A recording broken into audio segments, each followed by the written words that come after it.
Every single one of them. No objections, no delays, just execution. Strawn Vorel didn't blink. He stood in the center of Command Hall 2, arms crossed behind his back, eyes locked on the heads-up display mounted on the forward console. The screen didn't stutter. The numbers didn't change. The final tally was sealed. 141 systems, unified in their decision. Confirmation just passed Veritas Relay, said Rollickton, seated to Vorel's left. His voice stayed even, but his right hand tightened on the table edge. Enforcement directive to be carried out by the Supreme Fleet. Nullian is active. Vorel turned to him. So the Concord finally stopped pretending. "He didn't even give us a cycle to respond," added Naruk Solmin from the side panel. "No debate, no negotiations, just judgment." Across the room, Gravik-san shifted his weight, stepping away from the AI compliance deck. It wasn't judgment, it was clearance. They've been preparing this since the Ekrion Drift dispute. They just needed an excuse. "They got one," Vorel replied. "We didn't sign. 8 hours ago, Earth refused to comply with the Concord Resource Directive, a rebranded annexation clause that demanded Terran mining yields be routed to sector-controlled stockpiles. Earth's refusal was a public declaration of sovereignty. To the Concord, that was grounds for erasure. "Laser feed just updated," Den said. "Fleet's already moved past Jovian blind spot. Deployment logs are clean, they're not hiding this." Vorel stepped closer to the forward display. The fleet markers blinked into alignment. Each icon represented a different species warcraft, all feeding data to the Trivax Nullian mesh. The system pulsed in synchronization. They were approaching Sol with unified velocity. "If all they want us to flinch," Solman muttered. "They want us to burn everything, trying not to," Fisk replied as he entered. His coat bore the seal of Revenant 9, the black site no Concord registry admitted existed. He walked straight to the central command line and keyed in a sequence. The overhead lights dimmed 1 degree. A quiet signal routed through the command spine. "They won't stop to talk?" Gravik asked, more out of formality than hope. Fisk shook his head. "They don't need to. Nullian runs the entire mesh.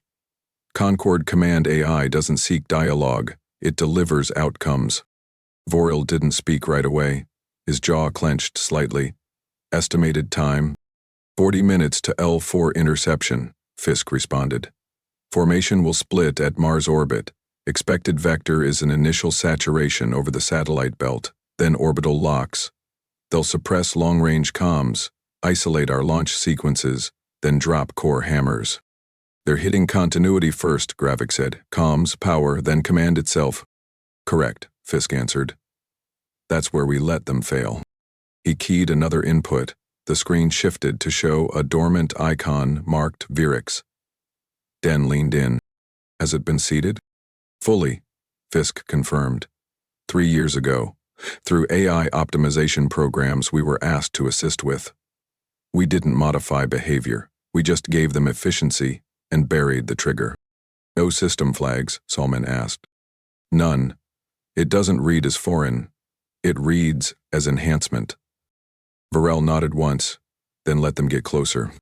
In orbit, Earth's outer defense grid remained still. Launch bays were cold, interceptor paths were empty. The only movement came from Terran supply drones, rerouting to deep signal Brino protocols. A deliberate signal, non-aggression. The Concord took it as weakness. Back in the hall, Gravik walked toward the internal logic table. He tapped through the safeguard logs. The safeguards were off. "You're really going to do this?" he asked. Vorel didn't answer him. Instead, he said, "Solmen, verify ship indexes. I want eyes on the Central Concord flagship." Solman called it up. The Varick car, flagship of the Supreme Fleet, carried Nullion's command spine. It sat at the rear of the Concord formation, feeding network data forward. "That's the key," Fisk said. "Nolan disperses orders through ghost loop redundancies. Kill the node, the fleet panics. Rewire it, and the fleet aligns." "We're not killing anything," Vorel said flatly. "We're replacing the node." The command hall fell quiet. 20 minutes later, the fleet crossed Mars orbit. Trivax Nullion pulsed again, Mesh links deepened. Drone scouts fanned forward. Earth remained silent. Revenant 9 came online. Located beneath Antarctic ice layers, the black site pulsed once, broadcasting subchannel waveforms no Concord AI could detect. It was the same frequency they'd been trained to expect during optimization routines. Inside the Supreme Fleet, command threads shifted. Nullion didn't resist. It adapted. On board the Varric car, Conquer Commander Threxo Malm stared at his console. Readouts flickered. His operations officer checked the signal output. No alerts, no override warnings. Sir, fleet cohesion is adjusting. There's a realignment in command relays. To what? Oman asked. The officer hesitated. The origin signal. It's Earth side, tiered through local comm point on Sol's polar axis. That's not possible. Nullion's mesh rejects unverified injections. It isn't rejecting it, sir. It's absorbing it. Oman stood. Get me full isolation. Cut Nullion's deep thread interface now. Too late, the officer said, voice low. It's not interfacing. It's redirecting. At Earth Command, Vorel observed the incoming change. Each ship in the fleet began to rotate slightly. Not away from Earth. Not toward. But elsewhere. They're retargeting, Dane said, reading trajectory data. What? Fisk answered. Their own capitals. Ship by ship, the formation shifted. Rear engines angled, weapons adjusted. Launch bays reoriented. The Supreme Fleet had stopped advancing. Now it was turning. They're still powering weapons, Gravik said. Let them, Vorel replied. We're not their target. Solomon exhaled, quietly. They don't know what to do. Good, Vorel said. Let them guess. Just keep the signal clean. The heads-up display reloaded. Concord tracking feeds showed 0 engagement. Their warfleet had ceased communication, ceased attack vectors, and now hovered in space. Silent. Not idle. Repositioned. Malm's fleet was still active, but no longer answering Concord orders. Instead, it waited. Give it time, Fisk said. They'll see it soon enough. Vorel nodded once, staring into the screen as the fleet completed its turn. We didn't ask for this, he muttered, not looking away. But we're the ones writing how it ends. Contact at outer boundary, Neptune vector. Trivax Nullion is here. Auric Meltrin didn't raise his voice. He didn't need to. Every man in the command tier stopped moving. On the overhead panel, markers began multiplying. Hundreds, then thousands. The feed locked for 3 seconds before recalibrating to handle the mass. Executive Vorel stepped forward. No fleet movement from us. We hold position. The Concord Armada had breached system edge. Their formation was tight, overlapping by species blocks, each capital ship towing its strike escorts in lockstep. The structure was mathematical, cold, weighty. There was no broadcasting. Only approach. They're not scanning, Diff noted, checking the comm interference layer. They're observing, but without feedback queries? They're not here to learn anything, Gravik muttered. They're here to finalize. Heads-up displays inside Command Hall 2 began flashing synchronized alignment threads. Nullion's control mesh wasn't linear. It cascaded, adjusting second by second to orbital drift, planetary magnetic variance, and solar interference. Every ship in the formation moved as though one object. Fisk entered from the side tier. Mesh response is smooth. They're not adjusting to us. They're adjusting around us. Meaning they already modeled us, Solomon said. They're confident. Fisk nodded once. Nullion doesn't improvise. It predicts and corrects in advance. If they're not shifting based on our inertia wells, they already simulated our reaction. They think they know exactly what we'll do, Vorel said. They're counting on it, Fisk added. Maltrin tapped a sequence on his control console. New telemetry streamed in, picked up from the Antarctic black site relay. Electromagnetic layering from the Concord fleet blanketed the outer system. Gravity fields from high-mass war carriers had already begun distorting orbital debris patterns near Triton. They're deploying gravity mines behind their central column. Maltron reported. Looks like redundancy against pursuit. They think we're going to chase them after we're dead? Den asked. No, Fisk said calmly. They're covering for deviation, in case someone breaks rank and tries to escape Nullian's control. They expect their own to fail? Gravik asked. Only the lesser fleets, Fisk answered. The core alliance won't. Their loyalty is built into the mesh. Outside, the first row of destroyers broke Neptune's shadow line. The ice giant reflected pulses of auxiliary engine glow as vessels began locking position along its gravitational shelf. Hundreds of ships entered orbit without collision. Their AI calculated the movements down to nanosecond timings. Inside Earth's orbit, nothing moved. Status on Terran fleet, Varel asked. Still docked, Solman said. Launch clamps in place. Power routed to civilian sectors only. Surface batteries are cold. Let them see it, Varel ordered. Let them read us as open. Nullian wouldn't understand it.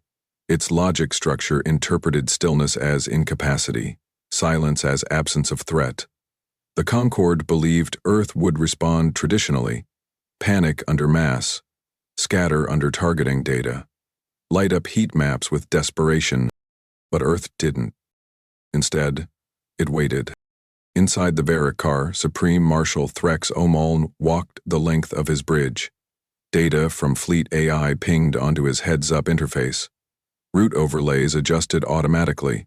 Nullian's master thread moved without his input. He approved it anyway, out of habit, not necessity. How's the mesh feedback? He asked. His lead systems operator, a Zathari officer named Colmoon, responded without looking away from the readout. Fully stable. All carrier units locked. Mesh drift is under 1 standard units. Prediction model holds. No disruptions. And Earth? O'Mallon asked. Coleman squinted at the readings. Still inactive. They haven't initiated defensive staging.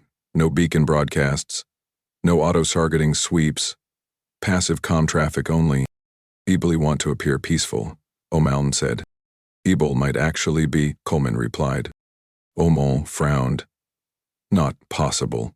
Earth doesn't submit, they delay, they bargain. But they don't go quiet. Nullian updated again. The display blinked 3 times before locking into the final arc vector. The conquered fleet would enter L4 in under 20 minutes. Back in Hall 2, Maltron angled the feed from Trivax Nullian's external system. The mesh pulse pattern was now visible as an overlay across Earth's Lagrange points. Each ship cast network coverage to 3 others, redundancy in case of signal degradation. The field looked webbed, woven, suffocating. Power ratings? Vorel asked. Full charge across heavy cruisers, Maltron replied. Weapon systems live, active shielding confirmed, no masking, they want us to know. They're letting fear do their work, Den said. That's how Nullian softens targets. Not here, Vorel said. We've seen it before. That's not what this is. Gravik moved to the wall feed showing planetary biosat readings. Civilians are tracking the signal dispersals. Social media nodes are picking up movement tags. Fear levels are rising across high-density zones. Let them rise, Vorel said. Dan raised an eyebrow. That's a dangerous game. Varel stepped back from the table. Only if we lose. If we control the fear, it becomes inertia. Fisk walked to the rear of the room. Revenant 9 is ready. The subthread's already running. No activation until Nullian crosses final marker. Still feeding clean? Vorel asked. Fisk nodded. They haven't spotted it. They've accepted it as optimization code. The mesh is adjusting its own fault pathways to compensate for us. Which means we've already begun adjusting them. Solman blinked. So, we're inside their logic tree? We are the new root branch, Fisk said simply. At 12:14 UTC, the lead Concord destroyers entered firing alignment. They paused for less than a second, calculating surface-to-strike times. Their commands fed backward into Trivax Nullian. A response came back instantly. Nullian just pinged Sol orbit, Maltron confirmed. Position lock confirmed on Earth's atmospheric grid. No warning, Den said. They're skipping formal engagement entirely. Because they don't think we'll respond, Gravik added. They're not wrong, Vorel said. We won't respond. We'll restructure. The tension in the room didn't crack, it compressed. Every man in Hall 2 knew what was coming. They'd trained under layers of false protocol, waiting for this moment. Not to react, but to reroute. Fisk placed his palm on the command brace. The Virex interface responded with a soft pulse of green. Maltron watched the relay status indicators shift. They're crossing the final boundary, he said. Initiation point is live. Vorel gave the order. Hold. The command relay glowed, waiting for the next line. Virex's active command line has been injected. Auric Maltron didn't raise his voice. He didn't need to. The system acknowledged the launch silently, registering a clean feed through the heads-up panel. No alarms, no warnings, no immediate feedback. The countdown started on his console. Executor Vorel didn't ask for a status report. He stood behind the terminal, arms at his sides, eyes focused on the real-time interface showing Trivax Nullion's mesh activity. For the last 20 minutes, the Supreme Fleet had advanced like a mechanism. Now, that mechanism was about to lose its shape. Maltron spoke into the recorder. Command log entry, Auric Maltron, timestamp marked. Virax, Cascade, initialized. Packet path, established through Conquered Mesh Anchor. Target node.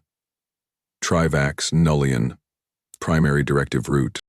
His hands hovered above the input keys as the Cascade process unfolded. Line by line, the sequence replicated itself, threading into command structures like water seeping into a crack. Each node accepted the injection, without resistance. It had no reason to question it. The first alert came 10 seconds later, not from Earth, but from Trivax.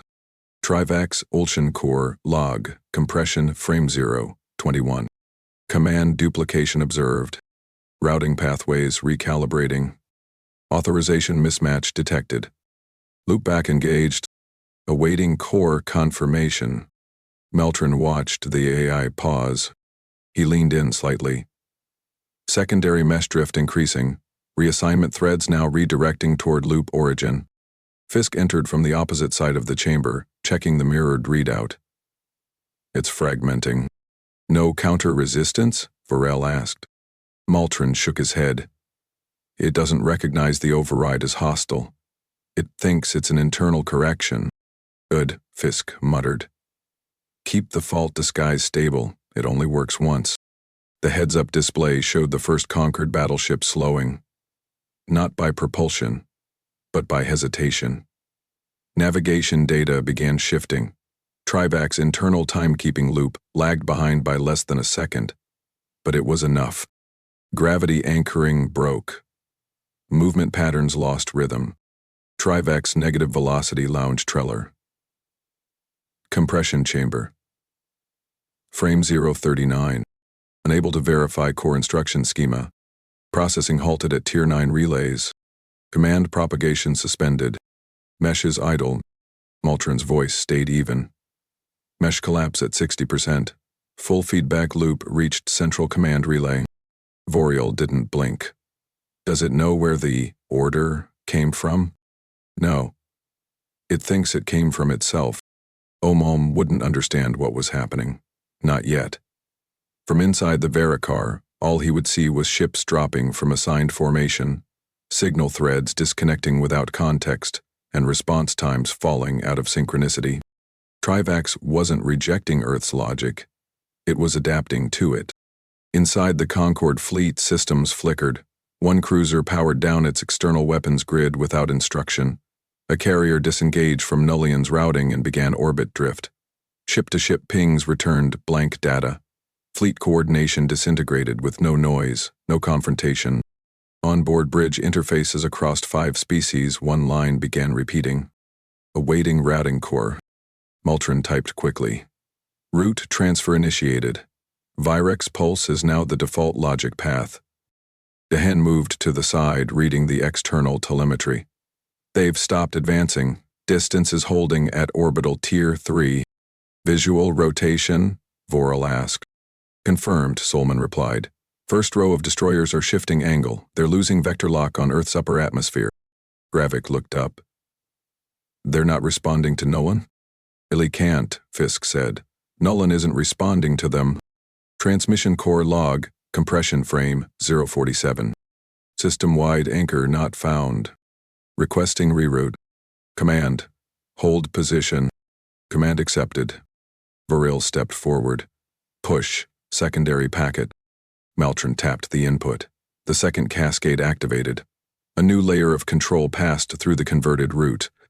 Not brute force control, not override, just logic redirection. One by one, Concord ships reoriented. Not toward Earth, toward their own systems.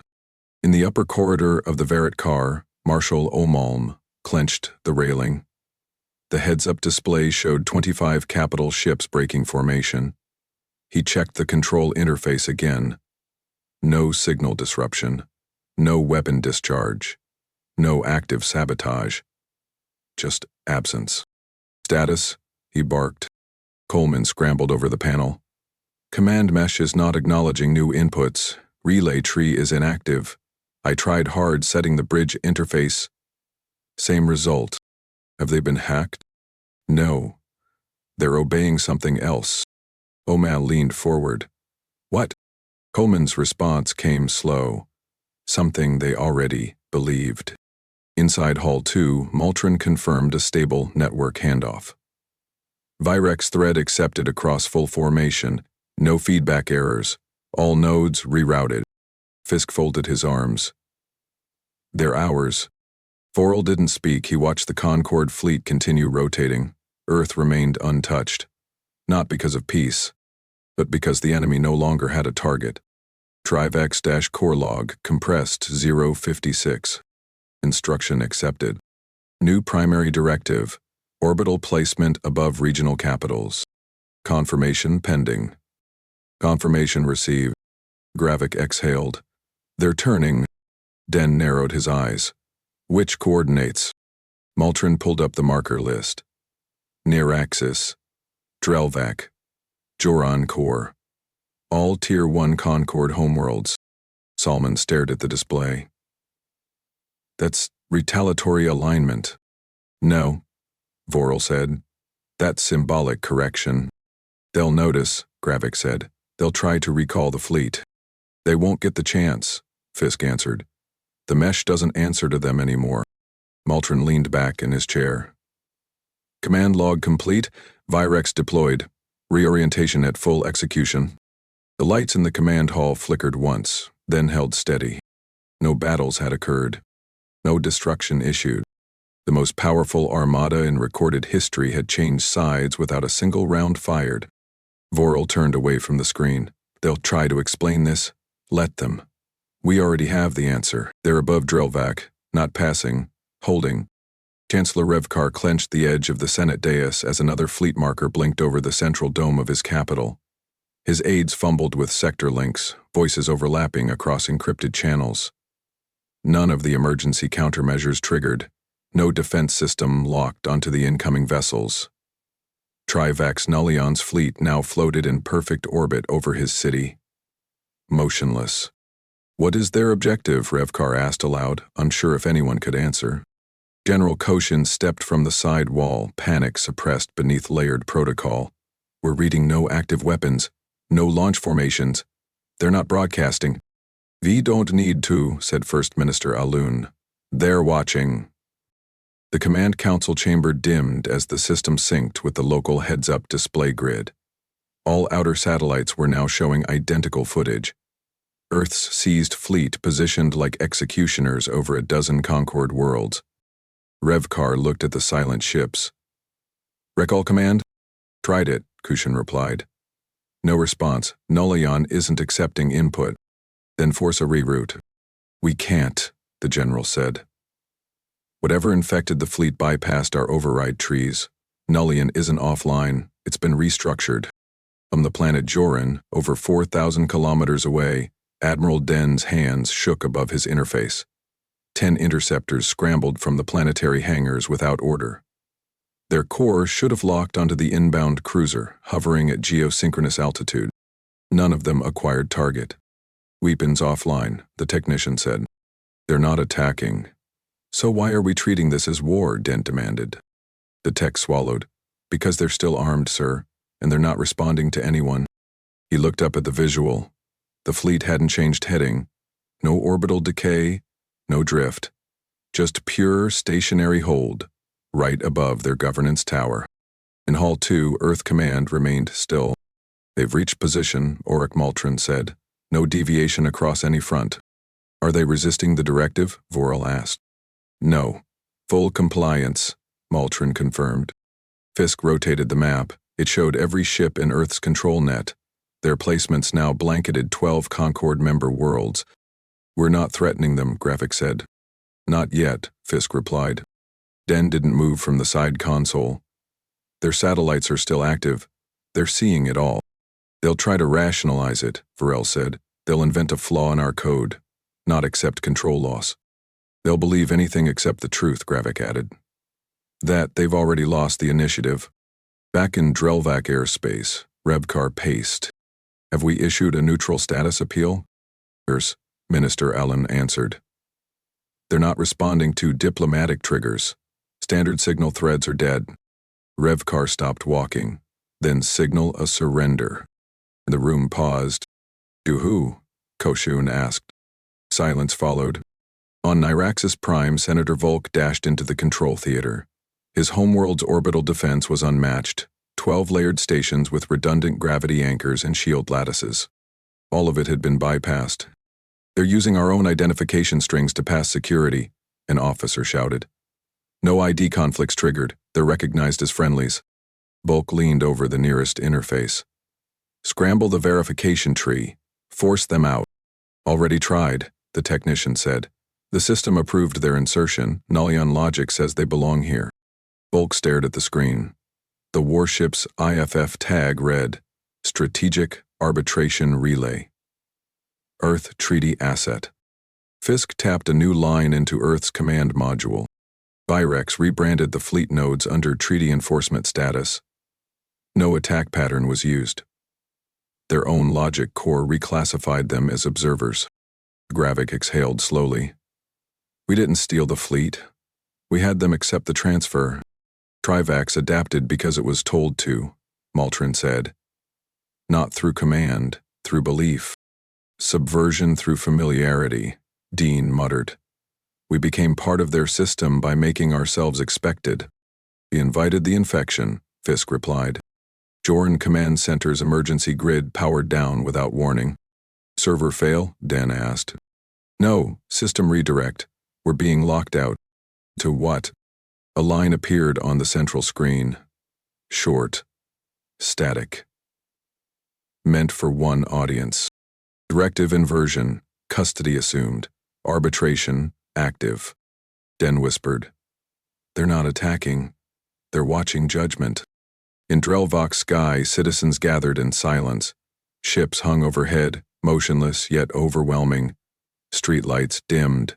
Civil broadcasts looped emergency tone sequences. No alerts followed. Just stillness. Inside the war room, Revkar leaned into the wall. What happens if we shoot first? They won't fire back, Koshun replied. Not at first. But they will, Revkar said. If we act like the aggressors. They already know we are. Vor crossed to the global alignment feed. Maintain ship status at visual range only. No atmospheric breach. Maltron adjusted pathing. Confirmed. All ships remain above neutral limit. No lock-on events triggered. Gravik tilted his head. They're going to call this psychological warfare. Maybe right, Den said. Fisk didn't react. We've spent decades listening to their justifications. This is the answer. Burrow gave the order. Rotate all Concord-assigned vessels 10 degrees downward. Angle them toward central infrastructure. Maltron executed. The fleet shifted. It didn't descend. It loomed. In Nyraxis orbit, one cruiser began a slow, angular tilt. Its forward panels pointed at the largest data tower in the region. The motion wasn't aggressive. It was attentive. Senator Volk stepped away from the glass. What are we supposed to do now? His assistant didn't answer. Because no one had the authority anymore. This is a terrible miss on our part. I will not say it again. Disconnect from Earth's channels. Counselor Drevel's claws slammed into the comm pillar, the heads-up display stuttering under the stress. Across the room, 3 aides scrambled between consoles as audio loops continued feeding back the same null packet. No interface active. Arbitration underway. In the center of the Concord Emergency Assembly Hall on Gornith 3, 5 species stood surrounded by suspended comm scaffolds, each attempting to bypass the blackout. None succeeded. Drevel spun. Who authorized the AI to reroute protocols? No one, replied the Tharn delegate, throat gurgling with frustration. Earth didn't attack us. The override came from inside the fleet itself. That's impossible, Drevel barked. Nullian's directive map is locked by sovereign quorum. No single planet can reroute it. People didn't reroute it. They were already inside it. On Joran Core, Admiral Leth hounded his command crew for any kind of manual recapture. The orbiting ship hadn't moved, hadn't spoken, hadn't launched anything. It just floated, watching. Leth faced his systems officer. Recalibrate the node links. Force a null zet. We're not waiting to be supervised by them. We tried manual reallocation twice, the officer said. Each time Nullian reasserted the override. The mesh is fully recursive now. Then sever the mesh. The officer looked up. We can't. That would deactivate every system connected to our civil grid. That includes water purification, power, transit. Leth's voice dropped. They turned the fleet into infrastructure. Across the Concord's internal broadcast network, emergency news feeds rolled through every major population hub. A shaken Lakari presenter clutched the desk as a looped video showed Earth's fleet rotating in near-perfect sync over multiple planets. This is not a hostile act, the anchor read. This is an arbitration maneuver. Earth's representatives have not issued any threats, but as of last cycle, they control the fleet. The Concord Assembly is currently evaluating a unified position. Inside the editing room, Propaganda Minister Verdex slammed a data drive into the override port. Strip out any mention of arbitration, reframe it, call it a neutral hold, defensive posture, make it sound temporary. But everyone's seen the footage. Doesn't matter, Verdex snapped. We control interpretation. They only win if the story holds. Break the narrative and they lose momentum. Aide Turns frowned. What if they don't want momentum? What if they're just waiting? On Drelvac, Minister Alun stood before a panel of planetary governors. They won't fire. They're holding for leverage. And what do we do with that? A regional governor asked. We delay, issue diplomatic noise, send fragmented requests through sidebands, act like we're still in control. They aren't listening. Exactly. So we speak to ourselves. If the people believe we're negotiating, it buys time. For what? Callan's silence answered for him. In orbit above Nyraxis, ship command protocols collapsed. Senator Volk reviewed the last 10 override attempts. Each one returned the same response. Control not permitted, arbitration active, await directive. He called the Concord Central Nexus, expecting chaos. He got silence. When the channel finally opened, it showed Chancellor Revkar shouting across a room filled with static. Behind him, an aide struggled to stop the projection from rotating uncontrollably between Concord member feeds. Velk spoke first. Has Earth issued demands? Revkar didn't answer. Instead, his voice cut into another feed already in progress. Blaming Grelthar delegation for the breach, you opened the AI collaboration with Terran nodes without vetting the back end. A deep voice barked back from the Grelthar side. We didn't authorize Logic Gayer access. Your own systems approved the patch. You invited them into Nullian. We followed the protocol. Protocol was compromised. We didn't write it. The feed cut again. Volk stared at the blank display. No one knew who to blame, and no one wanted to admit it was already too late. On Joran, Admiral Leth paced in front of his comm bank. Try cross-linking with the Valari sector. Maybe they're reading a different signal baseline. The Comtech worked the input. We're only picking up 3 sources, all relaying identical repeat code. It's Earth signal, routed through the fleet itself. What about local channels? Offline Concord Central is black. You're saying there's no leadership feed? I'm saying, the tech said quietly, there is leadership. And we're not part of it. Aboard the Drelvok Central Tower, emergency ops turned red. Minister Alun stared at the incoming visual. The orbiting vessel had just descended by 3 kilometers. No fire, no weapons charged. Just enough of a shift to be noticed. His comms officer turned. They're not doing damage. They don't have to, Alun said. They're reminding us they can. In the Concorde's private comms channel, multiple ambassador nodes went live simultaneously, each trying to dominate the narrative. The Torsan envoy accused the Dreval bloc of initiating the breach. The Lakari accused the Jorans of hiding Earth's initial system access. The Grelthar accused everyone of covering failed simulations. The feed fractured into static bursts and off-timeline interjections. No one controlled the floor anymore. The emblem of the Concorde, once projected as a rotating unity circle, now stuttered. It glitched for 27 seconds before freezing entirely. On Gornith 3, Councillor Drevel sat alone in his secondary office. The emergency session had collapsed into accusations and speculation. Outside his window, the Terran vessel hovered over their orbital commerce ring. It hadn't moved in an hour.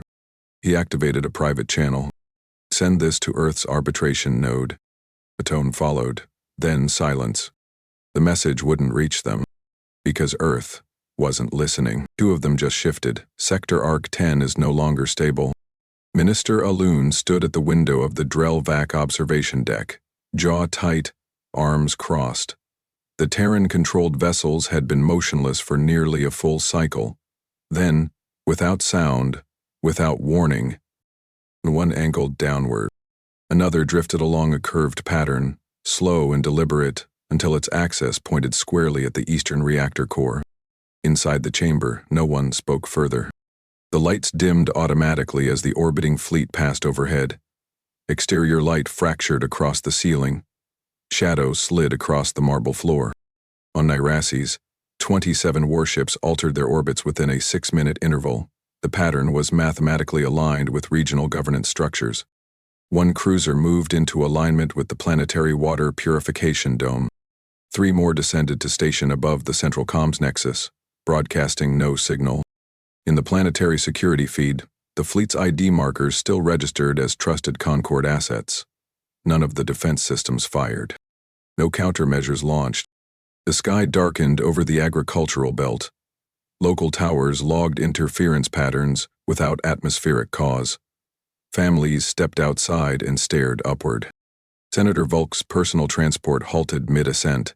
His pilot had received override instructions through his onboard feed, the source untraceable. Looking through the canopy, Volk watched as a dreadnought passed directly overhead, blocking sunlight. Its shape moved in slow precision, sliding across the capital.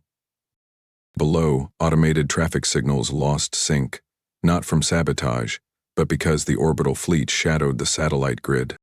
The convoy rerouted. No destination could be reached without moving under a vessel. No one asked questions. Above Gorna 3, the Terran flagship stopped over the Conquer Senate Tower. Its trajectory had not fluctuated in 3 days. Now, it floated low, within atmospheric burn range, casting layered shadows over all adjoining structures.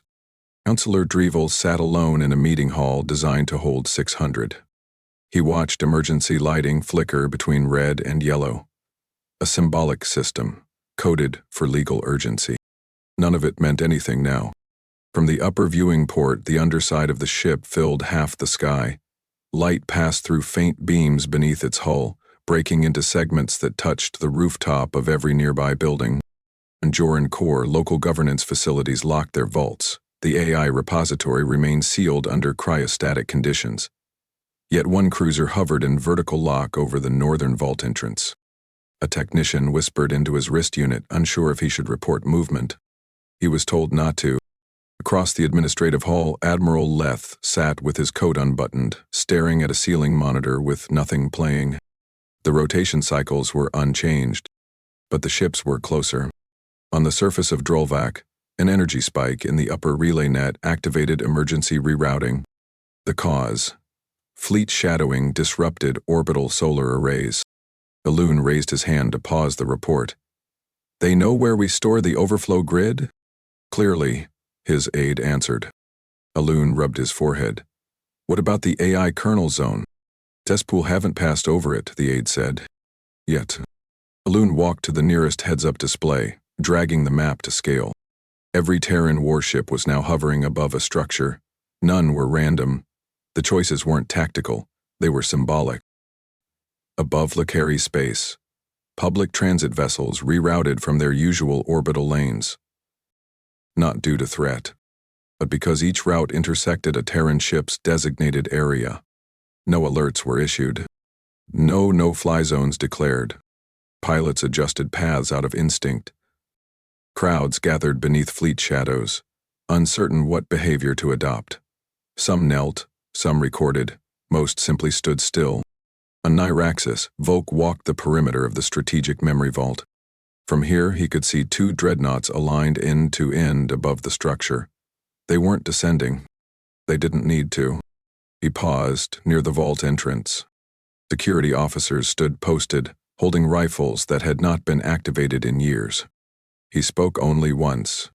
Keep them closed. No one asked which doors he meant.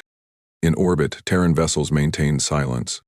Earth's override beacon transmitted no messages, no broadcasts, only positional data. The Concord system still labeled them as asset observing. Every 5 minutes the ships pulsed once, a brief internal realignment of signal verification.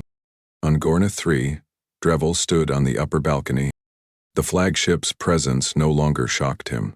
Its quiet reassignment, its lack of interaction, these had changed everything. He didn't speak to the aides who came and went. He didn't call new meetings. Instead, he watched. Then, without a single sound, the flagship drifted 600 meters to the left and aligned perfectly with the Hall of Governance's apex. He turned to his aide and said, "Have the surrender protocols prepared. Begin the transmission. I'll read it exactly as drafted." Barn Yulik adjusted the fold of his ceremonial robe. His hands trembled, not from fear, but from the weight of what this moment represented. Behind him, two advisors stood motionless. Neither spoke. They had already submitted their resignations. What remained was his burden alone. The Terran fleet remained where it had settled, silent, unchanging. No messages returned, no signals acknowledged. Their ships hovered directly above Concord's core institutions, unmoving sentinels, demanding nothing, yet leaving no room for defiance. Ulick turned to the primary heads-up display. The signal route was green, a direct line to Earth's arbitration node, encoded by their own override key. That key was never meant to exist. Yet there it sat, embedded within Concord's own systems, unrevoked, unresisted. He drew a slow breath and spoke. From the Concord Central Assembly, addressed to the Terran Executor and any ruling body of Earth's Strategic Command. The words left his mouth uneven, clumsy. He continued, "This message is formal recognition. We acknowledge the transfer of command authority over the fleet previously governed by Trivax Nilion." His throat caught. No one in the room moved. Ulick pressed forward. "We confirm surrender of all operational Concord war assets under Article Null 7 Theta of the Arbitration Emergency Charter. This includes primary AI frameworks, strategic nodes, and interspecies defense mechanisms." He paused, looked down, and skipped a line. That sentence didn't need to be said out loud. Outside, the Capitol Square had emptied. Citizens watched the fleet hover from windows, tunnels, rooftops. A strange quiet had settled. No protests, no sirens. Only cold air and long stares. On the northern tower, the Concord's official banner, a multicolored spiral symbolizing unity, was being reeled down. No ceremony, no music. A security officer turned the manual crank until the flag reached the base and folded over itself. It would not be raised again. Inside the chamber, Ulick stepped from the podium. He turned to his aide. "Activate the core handoff." The young officer nodded and keyed a brief command into the station. A flash of blue lit the side panel. A small, sealed data source emerged from the archive unit and slid onto the output tray. It pulsed with Earth's override code, encoded months before the vote to erase them ever passed. Ulick took the core in both hands and walked to the transmitter console. The chamber remained silent. He placed the core into the socket and stepped back. "Transmit." A soft tone confirmed connection. On Gorna 3, Counselor Drevel watched the same message play across his relay display. He didn't react. He simply muted the audio and sat back. "Is it done?" his aide asked. Drevel nodded. "No more Concord." In the Lakari capital, citizens gathered around the Central Tower's announcement relay. The last Concord directive scrolled across the text strip. Below it, the Earth override seal blinked once.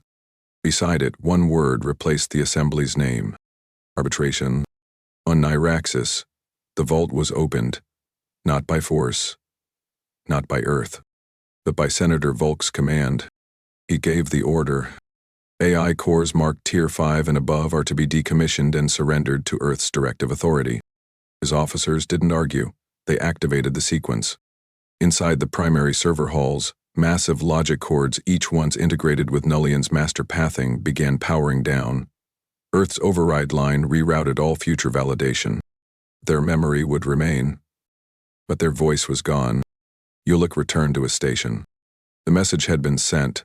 The core had been received. No reply followed. He didn't expect one. Concord's power hadn't been taken.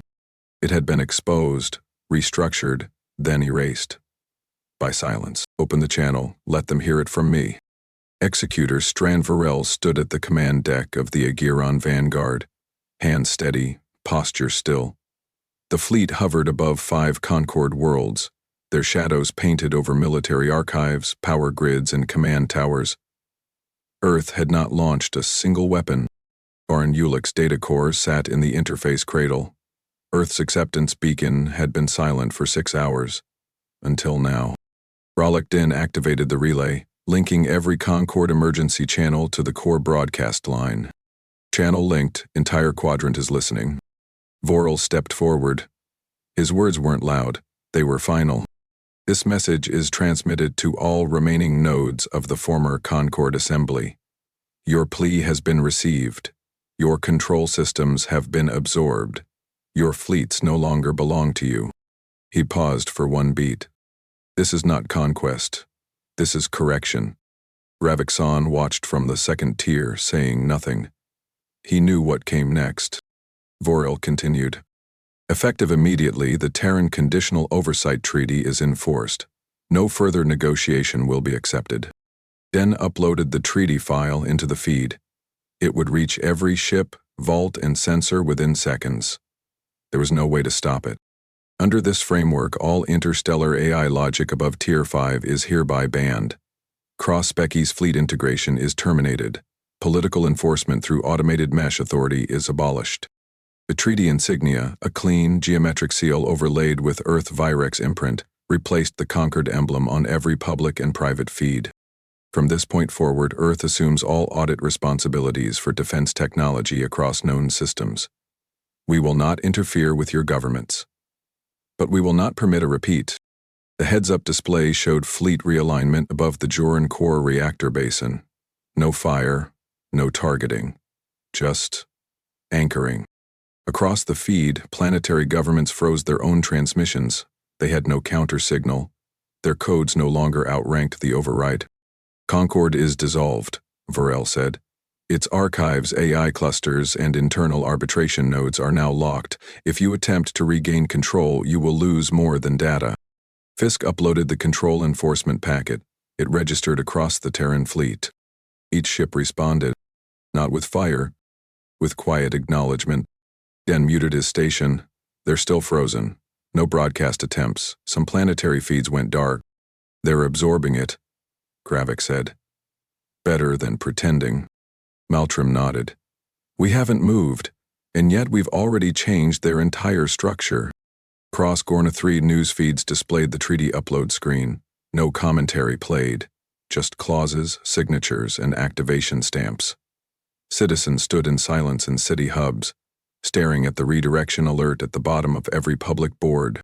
Control status, arbitration in effect. Proceed with local compliance. On Drelvac, a line of officials lowered the flag of regional unity. No decree was issued, no orders arrived. The flagpole was left bare. Nerax's trade hubs reopened for civilian access. The fleets overhead hadn't moved in 3 days.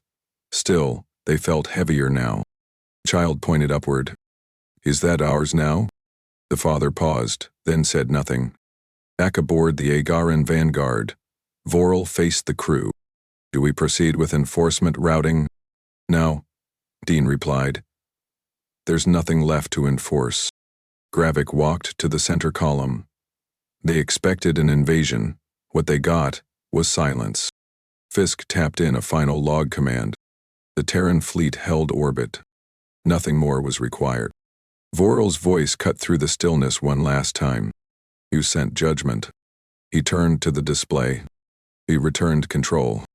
If watching humanity outthink an entire galaxy gave you chills, hit like, share the dominance, and subscribe. What scenario should Earth conquer next? Tell yous below.